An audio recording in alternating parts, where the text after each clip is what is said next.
Well. Yeah, this here is all my zucchini that I planted. I had like 3 pieces a while back. They were super small, but nearly a month later, they grew massive. Can't believe it. This is actually going to be the biggest surprise, like pleasant surprise of the season now, because I didn't expect it to come out like this. Super stoked. Oh, right on cue. Stupid mosquitoes. Every time I'm here, they attack me. Bad mosquitoes.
Warmth, sunshine, possibly humidity.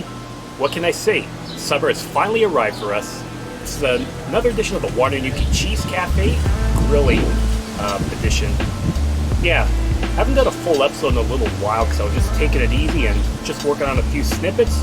But I'm figuring with this kind of material and this kind of weather, I might as well give this another shot. So I'm outside of my yard, enjoying a little bit of the sun, as you can see, and marveling at the work of my garden.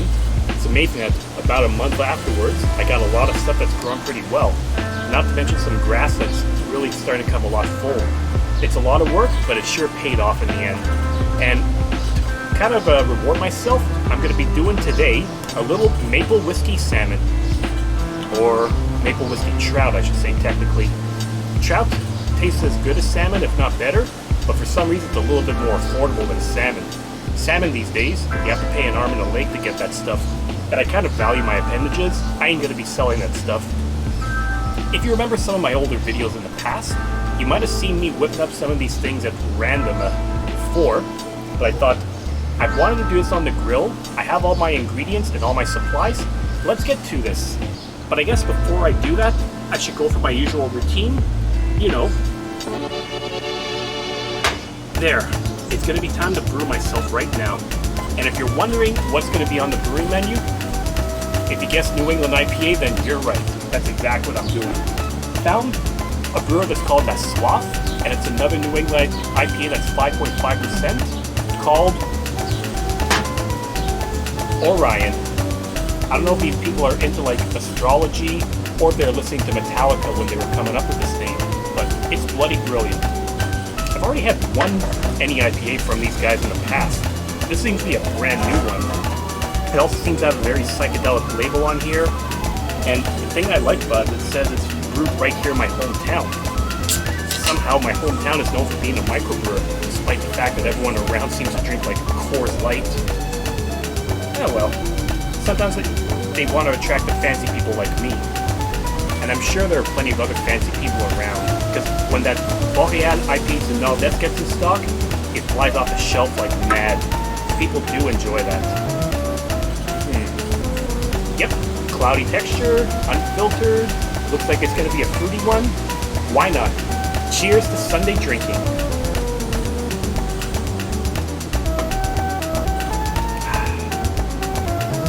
Impressive.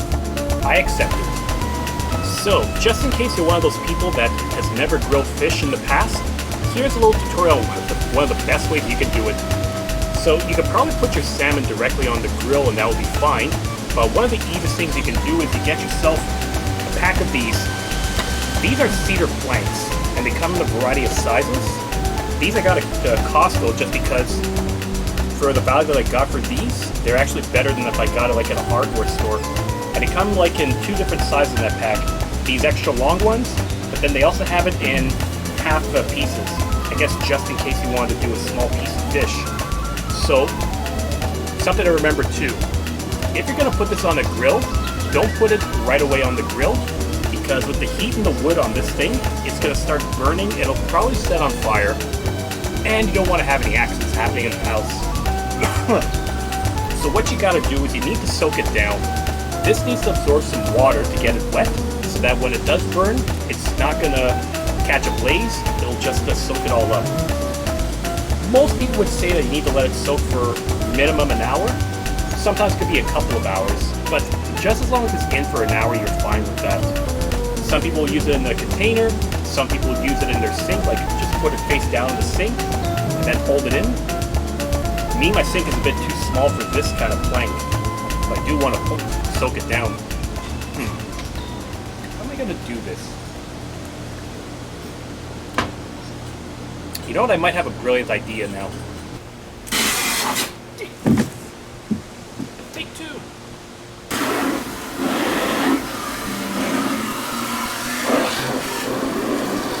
So this is a garbage pail that I picked up for myself. So it was like the biggest thing I could use. The easiest thing I could hold these large planks.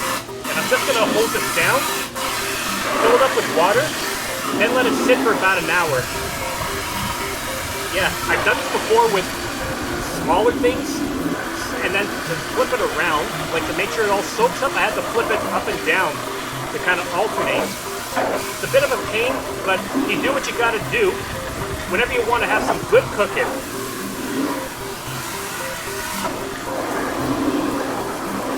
Yeah, we're gonna be here for a little while, people.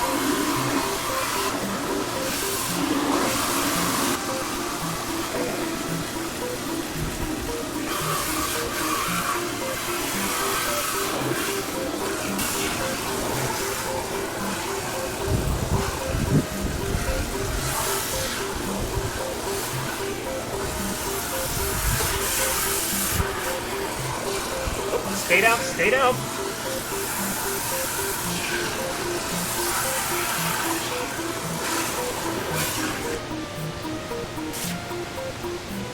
Okay, so got this mostly filled up, a little bit more to go, and then I'll let it sit for a good hour, then we'll be ready to cook. I guess the one downside to this is the weight.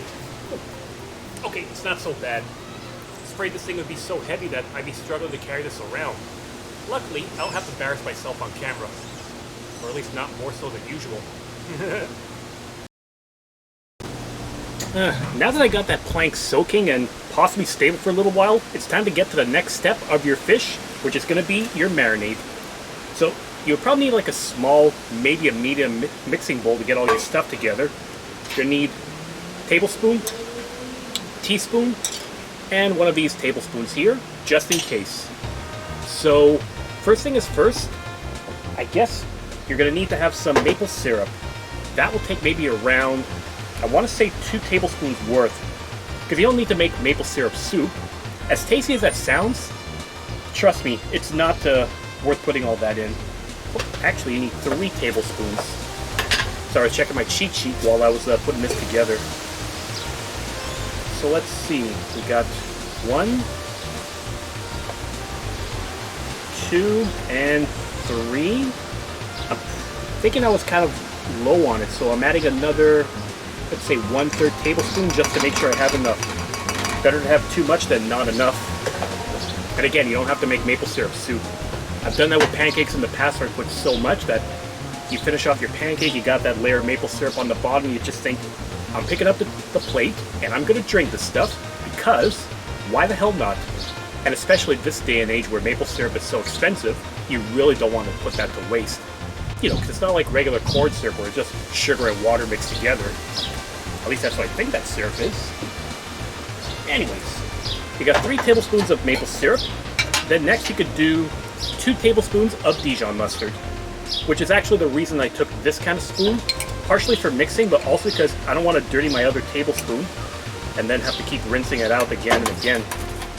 So you can mix that up. Both these are going to be thickening it up quite well.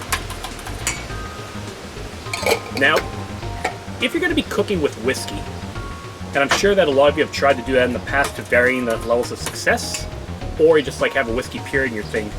My suggestion is this: don't go too fancy, don't go too, shall we say, expensive. Something like this, just use like regular, plain old Jack Daniels. It's an awesome bottle, but for like 30-35 bucks for this size, it's definitely economical for you. And it's the best kind of cooking whiskey you can have. Because in case you don't remember my Whiskey 101 video from a while ago, which I'll put a link in the top right corner over there, certain ones are going to have like a more woody flavor, some are going to have a smoky flavor, some might be smooth, fruity, some of them might be peaty, which I guess peaty could mean like it tastes like dirt, so you're having something very tourbé, as they say in French. But really, woody kind of whiskey is the best for when you're cooking this stuff. Now for this, you only need about 2 tablespoons as well. Just like that, and then you could start mixing it up. Of course, there's going to be a few other seasonings to put with that, but at least with all this stuff, you got your basic marinade put together. Oops, I was checking my cheat sheet for a second. I put 2 tablespoons of Dijon when you only need like 1 tablespoon. Oops. I'm sure it's still going to be tasty, but damn. It smells pretty good too. So next, they would say you need about half of a lemon juiced up. I don't have any lemons on me, so I guess I'll do the next best thing. Actual lemon juice from concentrate. Let's see. Let's eyeball this. I'm going to do like 2 tablespoons worth. Because I've yet to figure out just how much juice you get from a legit lemon. So once I figure that out, I'll do another video about that too. Then I'm going to take 1 teaspoon of dill seeds to mix it all in. I'm just making it up as I go along because apparently you can use like dill chopped up, but I have a few things though. 1, I don't have fresh dill because I'm improvising this recipe, and 2, my dill that I planted in the garden's not looking so good this year. Hoping it actually grows. Nevertheless, with this, you mix it up, you're still going to get the flavor of it. And then of course, just to ease it up, you just shake a little bit of salt in here, and then add some freshly ground black pepper. Don't have to overdo it, you just want to give it a little bit of bite to accompany the Dijon. So when you mix it up, your end result is going to look like this. It's a little bit more yellow than I expected, but I suppose that's par for the course if you put a little bit too much Dijon like I did. Oh well. It's still going to be tasty, especially when you set it on fire. I should probably put this away, because the longer this sits here, the longer we're going to want to drink this stuff. There we go. That's why I have my beer instead. Go for the light stuff instead of the heavy stuff. You won't regret it afterwards, I think. So once you have that all set up, you're also going to have your salmon that you're putting together. Now, you would need like 4 small fillets of salmon in for that, but like again, I said that I'm doing trout because it's more economical, and in my case I got like a big pack at Costco. This is like 2 pounds worth. And what you could do, don't go away. What you can do, open up a large freezer bag. These I go through quite well for a number of reasons. For marinating and also for splitting my meat up. If I buy in bulk, it's much easier to put aside in the bag and freeze up, and then pull when I need. So add your trout into here, and then what you could do, without infecting everything, is just throw it all in. Dill seeds are still around. Let's get every bit of ration in here. Beautiful. So that you can let this sit for around an hour, and then you should be ready to get it all prepared too.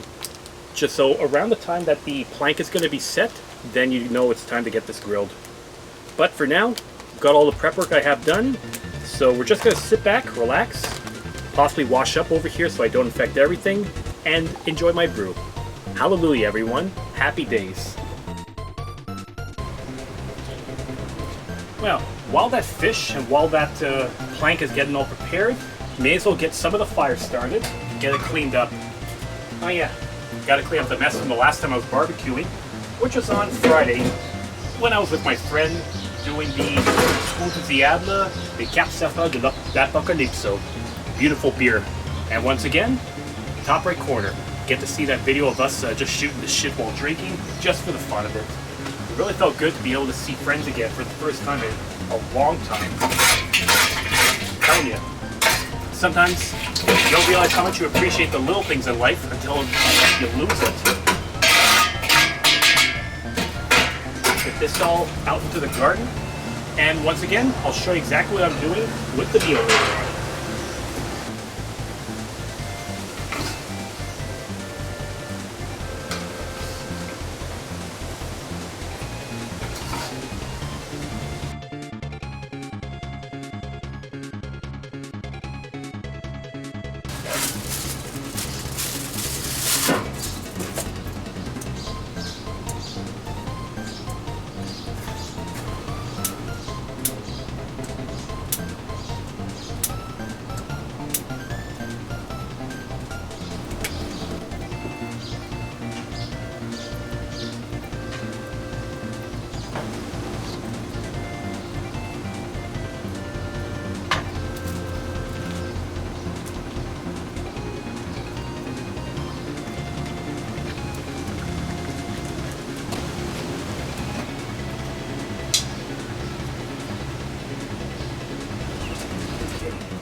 Yeah, sometimes I'm starting to learn that the more that... Oops, let me try that again. Yeah, don't you just hate when you set up your camera but it's just not level enough? Slight curve, but we'll just say I'm a Batman villain. Because if you watch the old 60s Batman TV show, all the villains are filmed at a curve. They're never on a straight plane. Interesting, huh? The more you know. Wait, what was I talking about again? Oh, right, the fire. I'm learning more and more that I should probably stick to what I know the best. Like, this is from my personal experience here. These Zip fire starters that have like energy granules, they start off pretty well, but they don't seem to have the same coverage as I get from my regular fire starters that have like sawdust and wax. So that's my personal preference. I had to put another batch in here to get the temperature up because it wasn't spread out a bit. So now, while I'm waiting for this to heat, I got a potato that I'm going to be setting up to bake. And I use my usual technique. Use the baked potato, set it on the microwave to pre-cook it. Then you just put in foil, ready in half an hour or more. But I think I'm going to do something different right now. I'm going to do that, slice it open, put a few slits in here. Yeah, doing something kind of creative. Sometimes you can put butter after it's cooked, or you can put olive oil beforehand so that it cooks with the oil and you don't have to worry about greasing it up. But I'm going to be adventurous today. I'm going to take a little bit of unsalted butter, put this in. That looks like it's about a tablespoon of butter. I'm going to melt that in the microwave, and then afterwards I'm going to put 1 clove of fresh garlic in here and then wrap it all up. So my idea here is that I'm going to have my own makeshift garlic butter for my potatoes. The difference being that instead of dipping it in there, it's going to be already cooked with the flavoring intact. C'est magnifique. Because I'm awesome that way, right? There we are. 1 tablespoon of butter melted in the microwave for about a good 25 seconds. I've got that. I've got my 2 cloves of garlic because I kind of want to feel crazy right now. Add a little bit extra garlic. It ain't gonna kill you, it's just gonna make you stronger. Or put hair on your chest. I'm not gonna show it off, just take my word for it. So all that in here. There's all the garlic, I'm gonna just mix it up. Yeah, I gave it a nice little thick, creamy texture, which is kind of what I was going for with this. So next, I'm gonna be taking my garlic, butter, my potato, and mix it all together.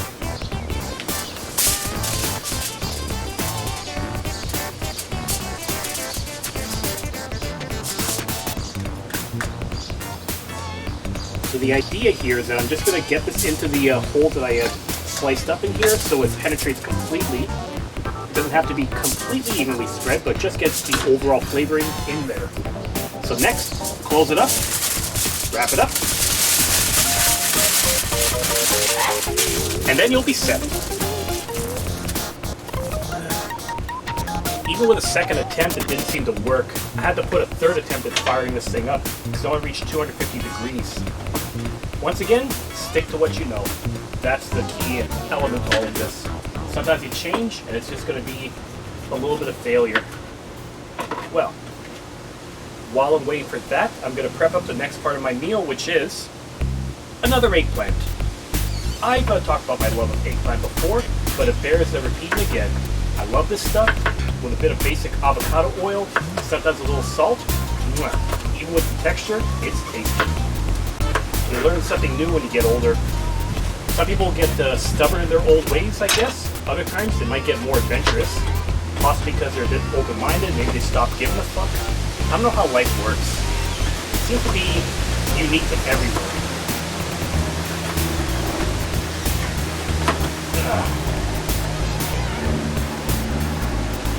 One more slice to do.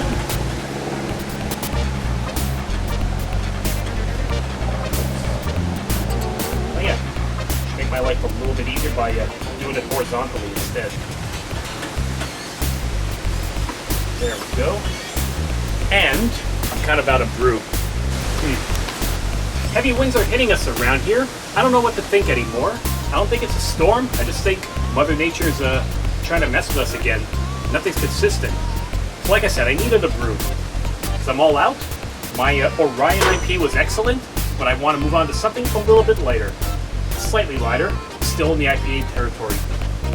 Côte Canal, IPA Session Américaine from Four Origins. One I've talked about a lot in the past. And this is a good one. This was actually one of my first beers I tried from that brewer. One I actually went on site to them when I was able to try a few of them on tap. So a session IPA.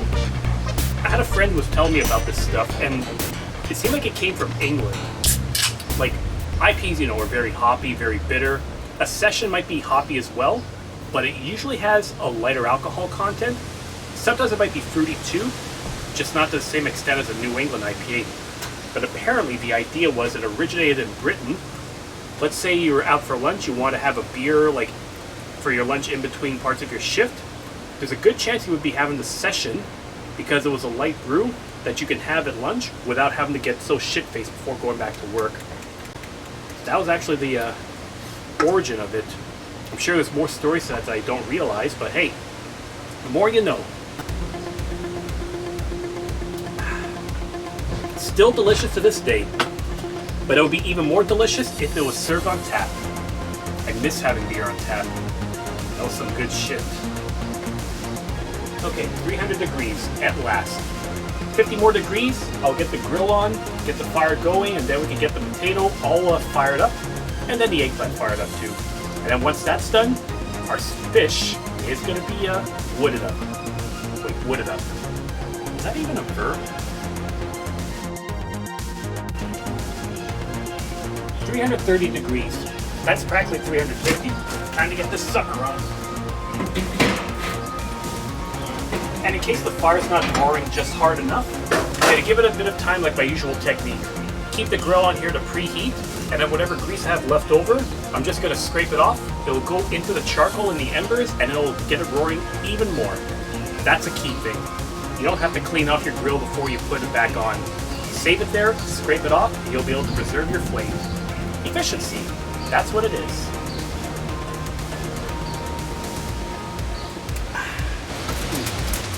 One hot potato coming up.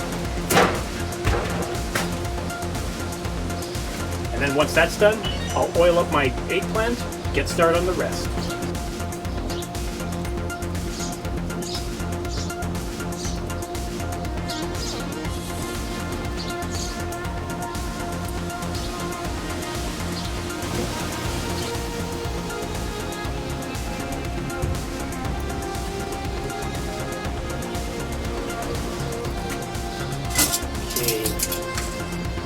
Yeah, this eggplant's looking good. I'm gonna get it off the fire. Time to get the plank on, and then get the fish on. Getting close to the end, people.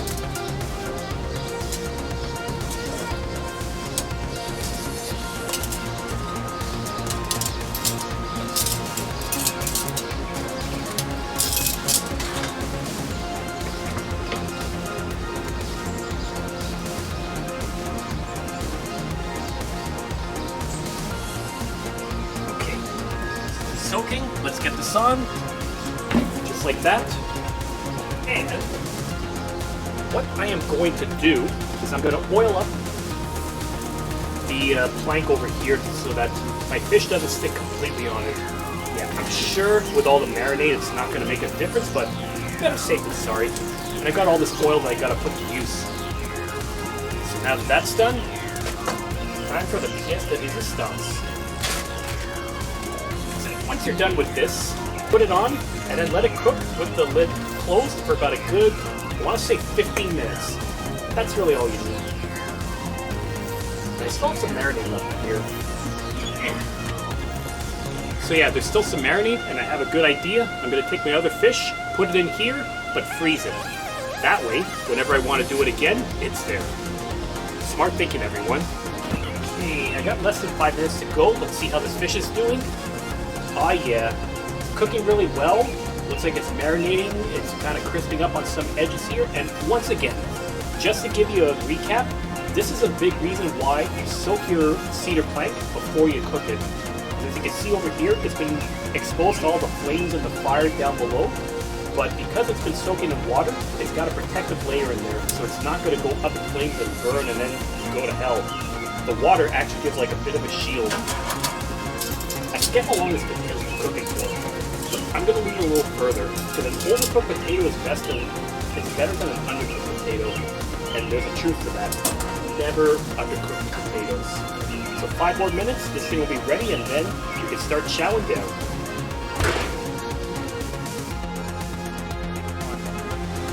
Alright, time to chow down. So, just as a little recap over here, I got my Maple Dijon Whiskey Trout, trying to say that 5 times fast, that was cooking on a cedar plank for about a good 15 minutes. Looking tasty. I got my usual eggplant, in addition to some leftover zucchini from another previous grilling session, because I don't want that to go to waste, and 1 baked potato with my own garlic sauce concoction. So we're about to find out what this is all like. Oh yeah, almost forgot. Best way to get your red fish too is make sure you have the skin on it too, because when you don't have the skin, something is really missing.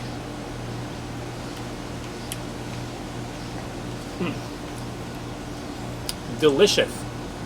So you got a nice mix of flavors with all of this. You got your Dijon that gives you like the hot zing. Hot zing. Sounds kind of dirty sometimes. Say a hot zing. You've got the maple syrup that gives it a bit of the sweetness, and the Jack Daniels with the woody flavor. So it's all balanced. Very diverse flavor. So pretty good. And I guess I should try the potato with my garlic butter in here. Come on. There we go.